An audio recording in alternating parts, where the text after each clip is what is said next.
بہت سارے نشے لوگوں کو لگے ہوئے ہوتے ہیں. ہر آدمی کوئی نہ کوئی نشہ کرتا ہے. کوئی دولت کا کرتا ہے, کوئی شہرت کا کرتا ہے, کوئی اپنی تعریف کا نشہ کرتا ہے. دو چار لوگوں سے تعریف سن کے مطمئن ہو جاتا ہے. ناراض تو نہیں ہوگی اس جملے سے آپ؟ کرتے ہیں لوگ دولت کا نشہ بھی. یہ جب نقصان ہوتا ہے تو بندے بیمار نہیں ہو جاتے؟ پیسے ڈوب جاتے ہیں تو لوگ بیمار نہیں ہو جاتے؟ تو اس کا مطلب یہ ہوتا ہے کہ نشہ ٹوٹ گیا ہے. اب بہک ہوئے ہیں نا تھوڑے سے تو کانپتے ہیں, تڑپتے ہیں, پریشان. نشہ ہی اسی طرح ہی کرتا ہے نا, نہیں ملتا تو پریشان ہوتا ہے. یہ سارے نشے ہیں, مختلف قسم کا نشہ. اب مانتے نہیں اس بات کو, تسلیم نہیں کرتے, کیونکہ تسلیم کرنا بڑا مشکل کام ہے. اس کے لیے تو بڑی ساری چیزیں جو ہے وہ دبوچ کے اور بڑی سارے رستے پھلانگ کے آنا پڑتا ہے, تو بڑا مشکل ہے ماننا, ورنہ کرتے ہیں ہم. ہمارا مزاج ہے. یہ گھومنے پھرنے کا, دنیا دیکھنے کا بھی ایک نشہ ہے. یہ بہت ساری باتیں کرنے کا بھی ایک نشہ ہے. گپ شپ کا بھی ایک نشہ ہے. دو چار لوگوں کی جب تک پگڑیاں نہ کھول لیں, بعض لوگوں کو نیند نہیں آتی. یہ غیبت کا, چغلی کا, بددیانتی کا یہ بھی ایک نشہ ہے. اس پر ملا رومی رحمت اللہ نے بڑا کلام لکھا ہے. وہ کہتے ہیں مانگ کے کھانے کا بھی نشہ ہے. مانگ کے کھانے کا بھی نشہ ہے. وہ کہتے ہیں کہ ایک بھیک مانگنے والی خاتون تھی, تو بادشاہ کے پاس بھیک مانگنے آئی, تو بادشاہ کو پسند آ گئی, اس نے شادی کر لی. اب اس کو عادت تھی بھیک مانگ کے کھانے کی, تو وہ کنیزوں سے کہا کرتی تھی کہ فٹافٹ نہ روٹی لے کے آیا کرو, میں 2-3 دفعہ مانگوں تو پھر لایا کرو. کیونکہ ایک نشہ ہے نا, تو میں مانگوں 2-4 دفعہ تو پھر. تو انسان بہت سارے نشے کرتا ہے, یہ مانتا نہیں. یہ موبائل, یہ فیس بک, یہ سارے نشے ہی ہیں. اپنی فوٹو لگا لینا, سارا دن اسی کو دیکھتے رہنا. اور بڑے بڑے سیانے بندے جو وزادار ہیں, بڑے وزادار لوگ ہیں, لیکن وہ بھی سنجیدگی کے قائل نہیں, اس طرح کے نشوں کا شکار ہیں. یہ سارے نشے ہیں جو ہم نے پال لیے. ہمارے صوفیاء, ہمارے بزرگ فرماتے ہیں کہ تم اس طرح کرو, اگر سارے نشوں سے بچنا چاہتے ہو تو سجدے کا نشہ شروع کرو. سجدے کا نشہ شروع کرو. یہ نا اقبال کہتے ہیں, ہو عطار ہو, رومی ہو, رازی. آپ بات کو سمجھیں, عطار ہو, رومی ہو, رازی ہو, غزالی ہو, کچھ ہاتھ نہیں آتا بے آہ سحر گاہی. کہتے بہت بڑا صوفی ہو جیسے فرید الدین عطار تھے, بہت بڑا تصوف کا امام ہو جیسے امام غزالی تھے, بہت بڑا تفسیر کا استاد ہو جیسے امام رازی ہو. عطار ہو, رومی ہو, رازی ہو, غزالی ہو, پر کچھ ہاتھ نہیں آتا بے آہ سحر گاہی. اگر سویرے اٹھ کے روتا نہیں نا اللہ کی بارگاہ میں, اگر تہجد نہیں نہ پڑھتا, تو کچھ ہاتھ نہیں آتا بے آہ سحر گاہی. پھر اس کو کوئی چیز نصیب. میری بات کی سمجھ آ رہی ہے آپ حضرات؟ جب تک آپ سویرے نہیں اٹھتے, آپ اللہ اللہ نہیں کرتے, آپ کو نوافل کا چسکا نہیں, عبادت کا مزہ نہیں. فرمایا میری عبادت کرو, یہ شوق پیدا کرو, میں نے تمہیں پیدا کیا ہے. ہم لوگوں کے نشے, مختلف نشے, بڑا عجیب رنگ ہے. محفل کی صدارت کرنے والے بڑے پیر صاحب, بڑے القابات, بیچ میں سے بندہ تلاش کرنے سے بھی نہیں ملتا, اتنے بڑے لقب ہیں اس کے. لیکن وہ سج سنور کے 2.5 گھنٹے بیٹھا رہا محفل میں, اور نماز کا وقت آیا تو اس نے مختصر سی پڑھی, وہ نکل گیا. ہلکے سے سجدے کیے. او اتنا بڑا عشق رسول نعت کا, او ہو کیا بات ہے. اور عشق رسول کا بہت بڑا پیغامبر, بہت بڑا مبلغ. وہ بیچارہ سمجھ ہی نہیں سکا کہ اللہ کے رسول نے فرمایا تو نماز پڑھ, میری آنکھیں ٹھنڈی ہو جائیں گی. تو یہ نشے کے عادی تو ہیں, پر حقیقت کے قائل نہیں ہے. یہ بس ٹھیک ہے, خوابوں کی دنیا میں لوگ زندہ ہیں, پر جن کو یہ جو نشہ تھا نا عبادت کا, یہ میرے رسول پاک کی چاہت ہے, یہ میرے نبی کریم علیہ السلام کی. آپ دیکھیں نا, حضور مہینوں جا کے غار حرا میں بیٹھتے. کیا وہاں تبلیغ کرتے تھے؟ کوئی کتاب لکھتے تھے؟ رسول کریم علیہ السلام مہینہ رہتے غار حرا میں. کوئی نہ مجھے دیکھے, کوئی نہ مجھے ملے. حضور یہاں کیا ہے؟ فرمایا میں اپنے رب کی عبادت کروں گا. نبی کریم علیہ السلام نے سجدوں کے ساتھ پتھروں اور پہاڑوں کو آباد کر دیا, سجدوں کے ساتھ. آپ کا سجدہ آپ کو بہت ساری چیزوں سے چھڑا لیتا ہے, یہ بہت ساری جگہوں سے جھکنے سے بچا لیتا ہے. صوفیاء, اولیاء یہ کیا کرتے تھے؟ یہ سجدے کا ذوق ہی تو پیدا کرتے تھے. سجدے کا ذوق شاہ عبد العزیز دباغ رحمت اللہ تعالی علیہ اپنے مریدوں سے فرمایا کرتے تھے کہ اگر تم پکے نمازی بن جاؤ نا، تہجد گزار ہو جاؤ، تو میرے پاس آنا جانا چھوڑ دینا۔ عرض کی حضور کیوں؟ فرمایا میں تمہارے اور رب رسول کے راستے میں رکاوٹ نہیں بننا چاہتا، اور میرا مقصود ہے تمہیں وہاں تک پہنچانا۔ جب پہنچ گئے تو پھر میری ضرورت ختم ہو گئی۔ ہاں کبھی وسوس آئے، شک پیدا ہو، تکلیف ہو تو آنا، ورنہ میں نہیں چاہتا کہ میں رکاوٹ بنا رہوں۔ تم اللہ اللہ کرو، اس مالک کو راضی کرو۔ میرے رسول پاک علیہ وسلم نے فرمایا بندہ اللہ کے سب سے قریب اس وقت ہوتا ہے جب وہ سجدے کی حالت میں ہوتا ہے۔ کس کے قریب ہوتا ہے؟ اللہ کے سب سے قریب ہوتا ہے۔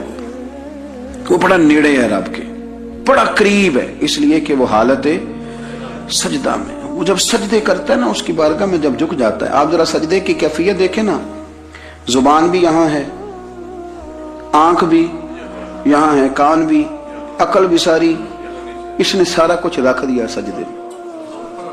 آپ وہ کبھی پیچھے جائیں تو دیہاتوں میں کہا جاتا تھا ناک سے نکیرے نکالو، بہت بڑی سزا ہوتی تھی نا، ناک سے نکیرے نکالو، بڑی سزا ہوتی تھی۔ تو اس نے کہا مالک مجھے کسی نے کہا نہیں، پر دیکھنا میں نے رکھ دی ساری عقل سجدے میں، اور رکھ کے کہا کیا؟ سبحان ربی یا اللہ میں پست ہوں تو اعلیٰ ہے، اللہ تو میرا رب ہے اور تو سب سے اعلیٰ اتنا۔ اور فرمایا جب یہ اس کیفیت میں ہوتا ہے تو پھر یہ اپنے رب کے قریب ہوتا ہے۔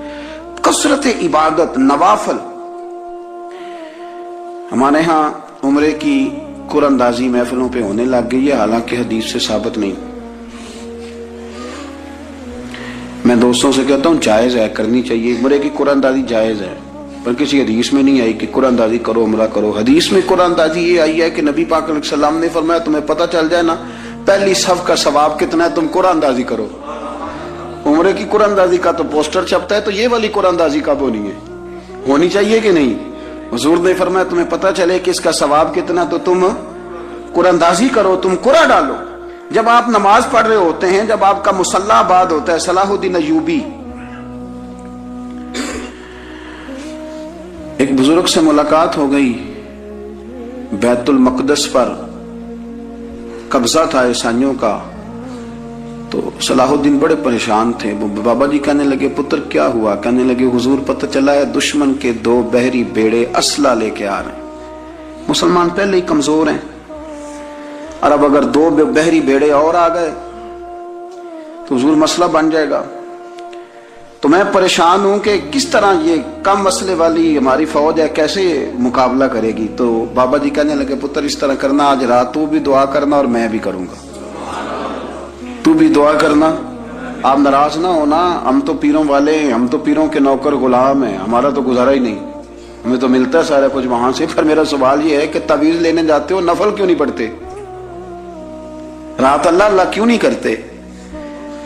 یہ بھی تو ہمارے بزرگوں کا ہی طریقہ ہے، انہوں نے تو ہمیں سکھایا ہے۔ صلاح الدین ایوبی سے بزرگوں نے کہا کہ رات آج نا اللہ اللہ کرنا، تو میں تیرے لیے دعا کروں گا، تو بھی دعا کرنا۔ تو بندہ جب دکھی ہوتا ہے تو سجدہ کرتا ہے، تو پھر ہی تو مصلی بھیگ جاتا ہے، پھر ہی تو مزہ آتا ہے۔ سکھی بندہ تو کعبے جا کے نہیں روتا، دکھی تھے، تکلیف تھی، تو سر رکھا سجدے میں تو تڑپ گئے۔ اور وہ بابا جی کہتے ہیں میں مسجد آیا تو صلاح الدین چیخے مار کے رو رہا تھا اور کہہ رہا تھا مالک میں کوئی اپنی شان کے لیے تو نہیں نہ لڑ رہا، اللہ کو میں کوئی قبضوں کے لیے تو نہیں لڑ رہا، مالک تیرے لیے لڑ رہا ہوں، مجھے بے آبرو نہ کرنا، میری مدد فرمانا۔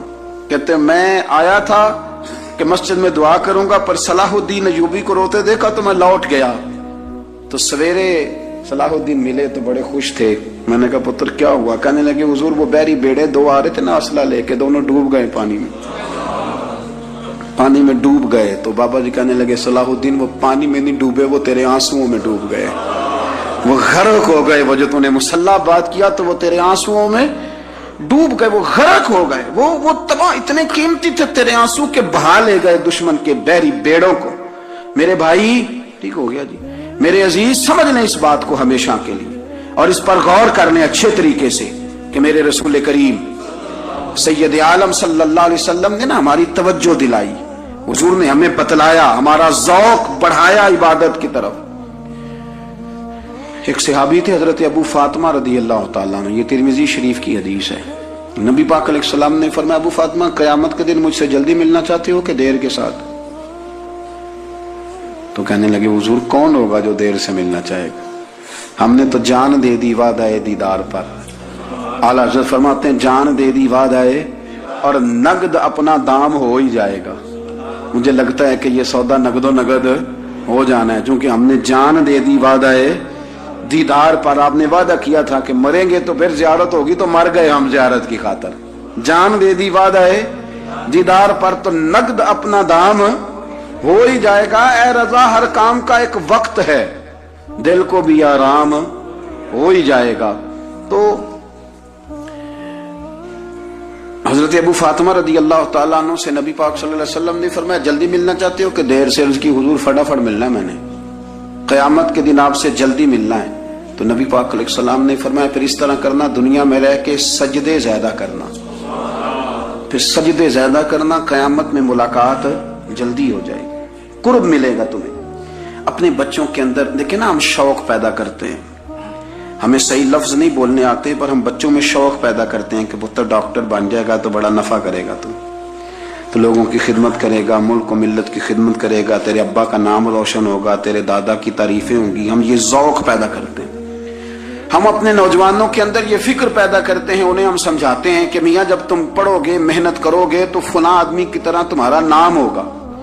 یہ جتنا ذوق ہم بچوں کے اندر ان چیزوں کا پیدا کرتے، ہمیں حکم ہے کسی طرح ہم ذوق پیدا کریں کہ پتر نماز پڑھے گا تو اللہ راضی ہو جائے گا، تو سجدہ کرے گا۔ دیکھیں نا میرے رسول کریم علیہ السلام نے فرمایا 7 سال کے بچے کو مسجد لے کے جاؤ، یعنی اسے شوق دلاؤ، اس کے اندر یہ خاصیت پیدا کرو کہ اس کا دل کرے مسجد میں جانے کا، اس کے اندر یہ خصوصیات لاؤ کہ وہ ہمارے ہاں نا ہر چیز کو پروموٹ کیا جا رہا ہے، ہر چیز کو، یعنی سر سنگیت سکھانے کے لیے اکیڈمیاں بن گئی ہیں، ہر شے پروموٹ ہو رہی ہے، عبادت کا جذبہ کم ہوتا جا رہا ہے، اللہ کا ذوق ہمارے اندر نہیں رہا۔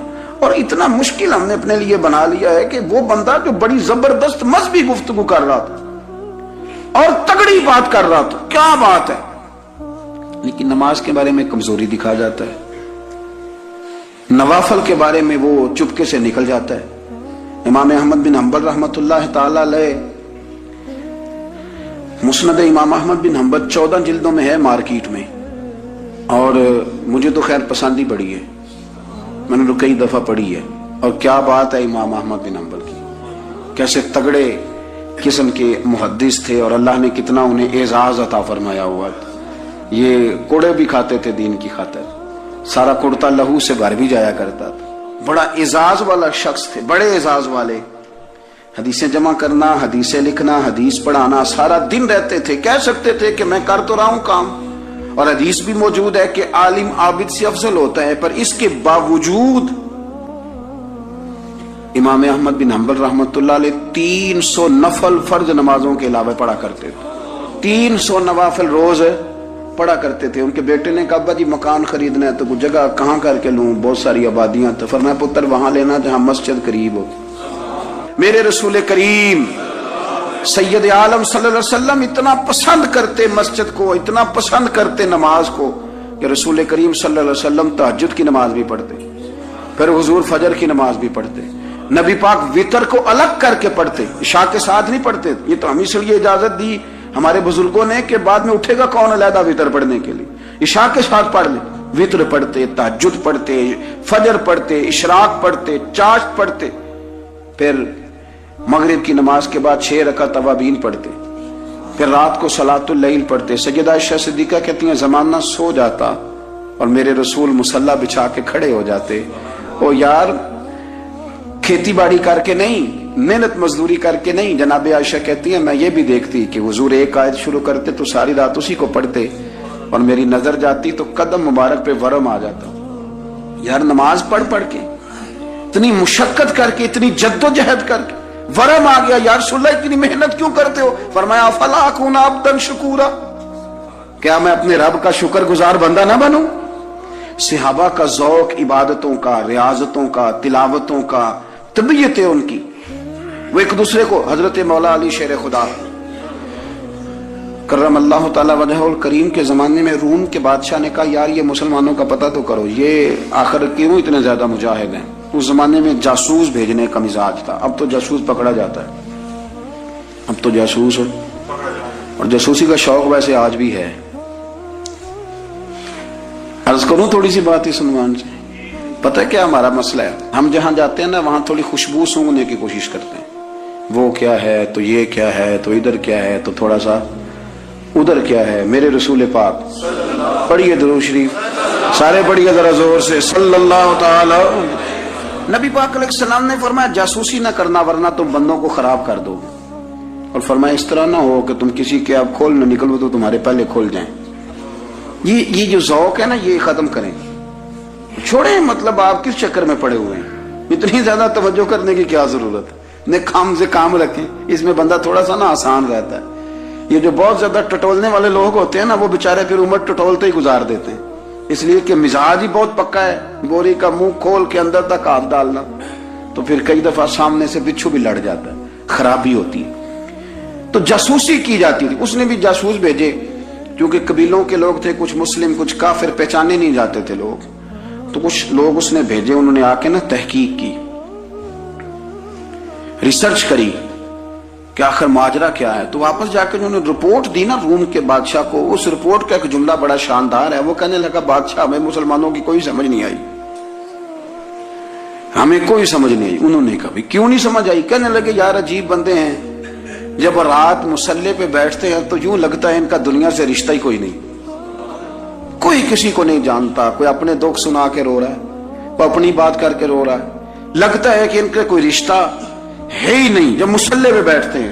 اور فرمایا جب سویرے یہ جہاد کرنے نکلتے ہیں تو لگتا ہے ان سے زیادہ دلیر ہی کوئی نہیں، حالانکہ جو مسلحوں پہ رونے دھونے کے لوگ ہوتے ہیں وہ کئی دفعہ جہاد میں کام نہیں کرتے، لیکن عجیب لوگ ہیں کہ رات کے راہب ہیں، دن کے مجاہد ہیں، کوئی سمجھ نہیں آتی۔ میرے عزیز، ان لوگوں نے مسلح آباد کر کے رکھا، تلاوتیں ان کا ذوق رہی، منظر روز پڑھنا، اسباق پڑھنا، وظائف پڑھنا، یہ ان کا ذوق رہا۔ اعلیٰ حضرت بریلوی رحمت اللہ نے ایک 1000 کتاب لکھی ہے، لیکن الوظیفۃ الکریمہ کے نام سے جو وہ صبح و شام وظائف پڑھتے تھے وہ الگ انہوں نے ان کو بیان کیا، پابندی کے ساتھ اپنی اللہ اللہ کرتے تھے۔ شیخ شہاب الدین سہروردی رحمت اللہ علیہ اس پر ایک بندے نے اعتراض کیا، اس نے کہا جی آپ کس قسم کے صوفی ہیں، مرید بیٹھے ہیں اور آپ وہاں نفل پڑھ رہے ہیں؟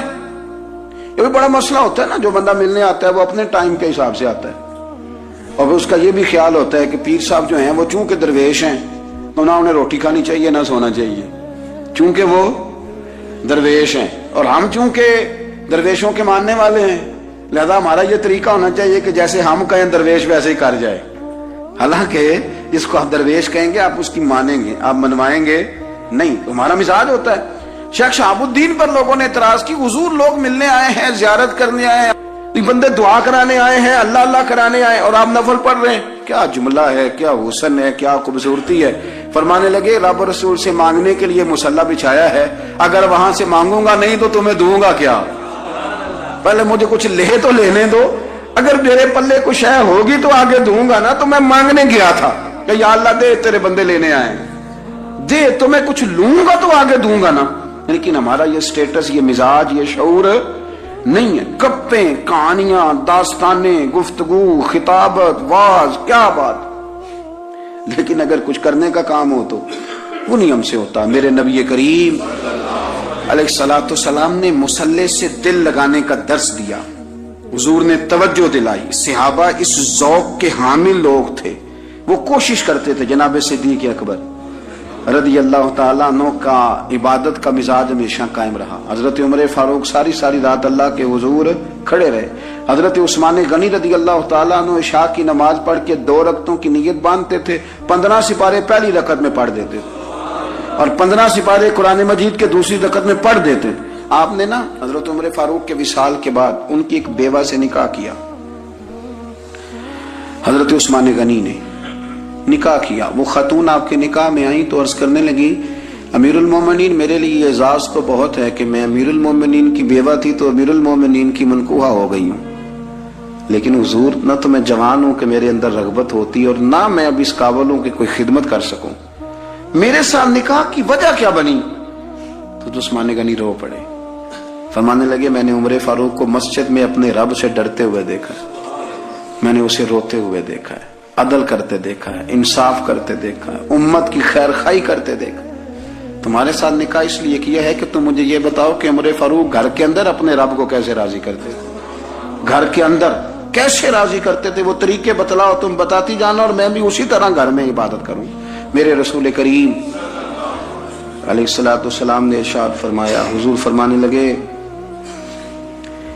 جس گھر میں اللہ کا ذکر ہوتا ہے وہ گھر زندوں کا ہے، اور جس گھر میں رب کریم کا ذکر نہیں ہوتا وہ گھر زندوں کا نہیں ہے۔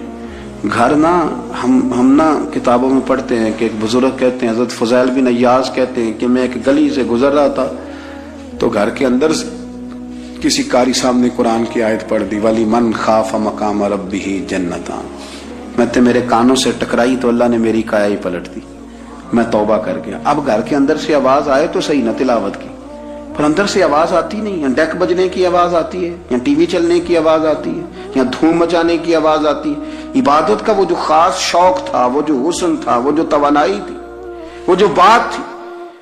ایک جگہ پہ ہم بیٹھے تھے تو وہاں ایک صاحب آئے اور انہوں نے آتے ہی کہا کہ مہربانی کریں ذرا مجھے مصلی دے دیں، میرے نہ کچھ نفل رہ گئے۔ تو میں نے وضو کر لیا تو کوئی مصلی مل جائے، مصلی انہیں دے دیا گیا، وہ مصلی لے کے چلے گئے تو پیچھے ایک صاحب نے تبصرہ کیا، کہنے نے کتنا ریاکار بندہ ہے، لوگوں کو دکھا رہا ہے کہ میں نفل پڑھتا ہوں، ہے کو بات کرنے والی۔ میں نے اسے کہا، میں نے کہا تو مہربانی کرنا اس طرح کی ریاکاری تو بھی کر، پکڑ مصلی اور جا تو بھی تھوڑی ریاکاری کر کے آ، اٹھ ذرا شکر کر، کوئی یہ ریاکار بھی ملا ہے، کوئی نفل پڑھ کے ریاکاری کر رہا ہے۔ اللہ کا میں کہتا ہوں کو پڑھے تو صحیح نہ، یار یہ کوئی دور ہے نفل پڑھنے کا، اس میں تو لوگوں کا مزاج ہی نہیں، طبیعت ہی نہیں۔ میں نے کہا چل مہربانی کر یہ لے مصلی اور تو بھی جا تھوڑی سی، یا کاریا ریاکاری کرو تو صحیح نا، مزاج ہی نہیں، ذوق۔ جمعے کی نماز پڑھ کے یوں دنیا بھاگتی ہے، او ہو پتہ نہیں کون سی پیچھے آگ تھی جو بجھائی جائے گی، اور آج تک لوگ مسئلہ پوچھ رہے ہیں کہ جمعے کی بعد والی سنتیں کتنی ہوتی ہیں۔ میں نے کہا کتنے سال ہو گئے جمعہ پڑھتے، کتنے سال ہو گئے، ابھی تک سنتوں کا نہیں پتا، ابھی تک نے علم کے پہلے کتنی رکھتے ہیں اور بعد میں کتنی رکھتے ہیں۔ فجر کی سنتیں کب پڑھنی چاہیے، سنو فجر کی سنتوں کے بارے میں۔ میرے رسول کریم سید عالم صلی اللہ تعالی علیہ وسلم سے ایک صحابی نے پوچھا تھا، حضور میری فجر کی سنتیں رہ گئیں یا رہ جاتی ہیں تو حکم کیا ہے، کیا انداز ہے حضور کا۔ بخاری مسلم کے لفظ سنو، حضور سید عالم صلی اللہ علیہ وسلم فرمانے لگے، اس نے کیا پوچھا تھا، حضور جواب کیا دیتے، فرمایا فجر کی سنتیں کبھی نہ چھوڑنا، فجر کی پہلی 2 سنتیں کبھی نہ چھوڑنا۔ یا رسول اللہ صلی اللہ تعالی علیہ وسلم میری رہ گئی ہیں، رہ جاتی ہیں، فرمایا فجر کی 2 سنتیں نہ چھوڑنا، فرمایا فجر کی پہلی 2 سنتیں مجھے دنیا اور دنیا کے اندر جو کچھ ہے وہ سب سے زیادہ پیاری ہے۔ فجر کی 2 سنتیں دنیا اور دنیا میں جو کچھ ہے مجھے وہ سب سے زیادہ پیاری ہیں، اس لیے فجر کی سنتیں نہ چھوڑنا۔ اپنا ذوق، اپنی طبیعت، ہم نے نا ذوق غلط بنا لیا۔ اگر 20 بندے کہہ بھی دیں گے تو نے بڑی شاندار تلاوت کیا تو کیا اس سے بنے گا، 100 بندہ کہہ بھی دے تیری کیا بات ہے، کیا بات ہے نعت خاں کی، کیا بات ہے علامہ صاحب کی، پیر صاحب کی، پیر مہر علی شاہ صاحب رحمت اللہ علیہ۔ آپ تشریف فرما تھے تو آپ کے ایک ہی بیٹے بابو جی جن کو کہا جاتا ہے،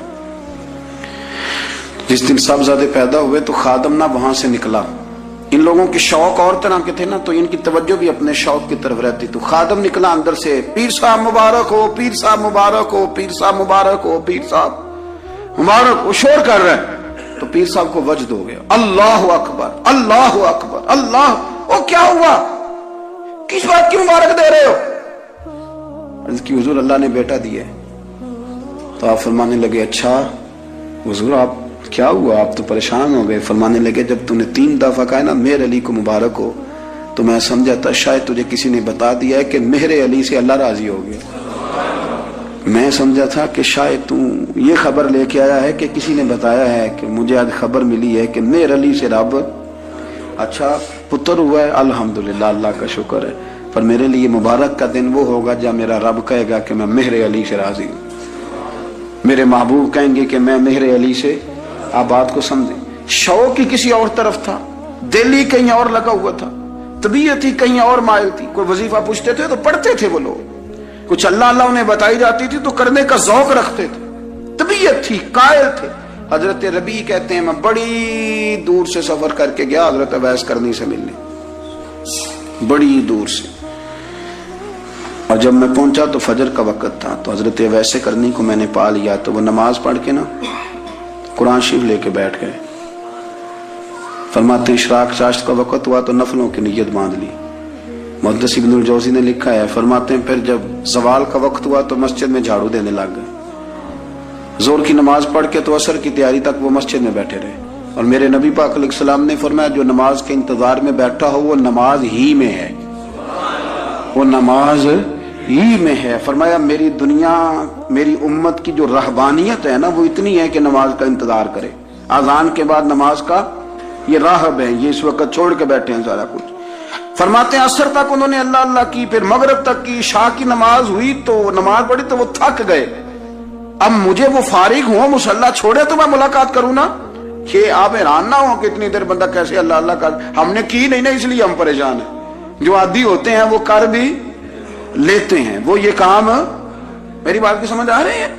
جب جاتے ہو کسی دفتر میں تو 8 گھنٹے کھڑے رہ لیتے ہو نا، مجبوری ہوتی ہے تو کھڑے رہا جا سکتا ہے۔ پاسپورٹ کے دفتر بولیے، امیگریشن کی لائنوں میں، اور میں نے تو ایمبیسیوں میں بندے 12 گھنٹے پہلے جا کے کھڑے دیکھے، رہ لیتے ہیں کھڑے، تو اگر ان کاموں کے لیے رہا جاتا ہے تو اللہ رسول کے لیے بھی کھڑے رہا جا سکتا ہے۔ تو فرمانے لگے کہ جب عشاء کی نماز کے بعد آخر انسان تھے، تھک گئے، نیند کا غلبہ ہوا تو تھوڑی ایسے آنکھ بند ہوئی تو کھلی تو رونے لگے، حضرت ویسے کرنی رو کے کہنے لگے مالک مجھے غافل تو نہ کر، ابھی میں نے کیا بھی کچھ نہیں، دن ختم ہو گیا، کوئی نفل نہیں، کوئی اللہ اللہ نہیں، اللہ مجھے غافل نہ کر، میری مدد فرما۔